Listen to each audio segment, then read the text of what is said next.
And now an update on the drama unfolding to fill the vacant seat on the Supreme Court after the death of Justice Ruth Bader Ginsburg last Friday. On Monday night, Colorado U.S. Senator Cory Gardner formally announced he will vote to confirm a qualified Supreme Court nomination from President Donald Trump. Gardner's announcement comes as he's facing a tight race against Democrat John Hickenlooper. KREX5's Adrian Thomas is live in the studio to tell us all about it.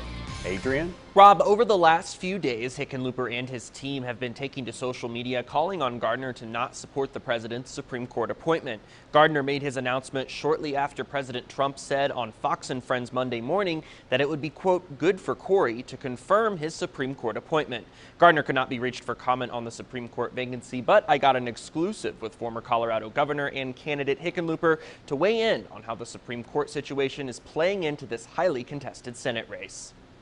Just this past Saturday at the Club 20 debates in Grand Junction, Senator Cory Gardner was asked if he stood by statements he made in 2016, saying the Senate should wait until the next president was elected to vote on a Supreme Court appointment.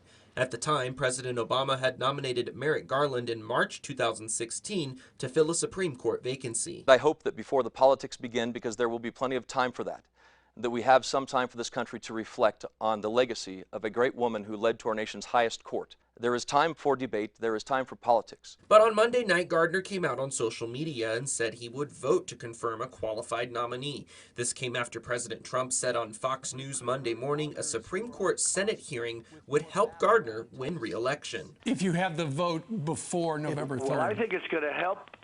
I think it's going to help Cory. I do. I think it's going to help Cory Gardner. He's a great guy, by the way, and very, very loyal to the party. Gardner's Democrat opponent, former Colorado Governor John Hickenlooper, was quick to respond.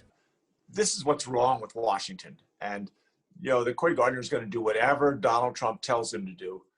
That's not what the U.S. Senate was intended for. Hickenlooper also says the drama surrounding this Supreme Court vacancy is much different this time around, that being less than 2 months from the election changes things. Is there really a difference between the situation in 2016 and right now? It seems like both parties have just kind of 180'd in their views. I think the difference was back in 2016, we were still 8 months away from the election.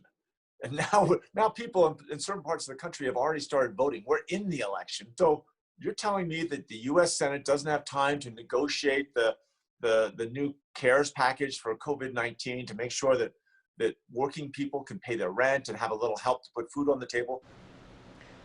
Now, we also tried to get comment from Democrat Colorado Senator Michael Bennet. His team said he'll be available later this week. But earlier this afternoon, Bennet tweeted the next president should choose the next Supreme Court nominee.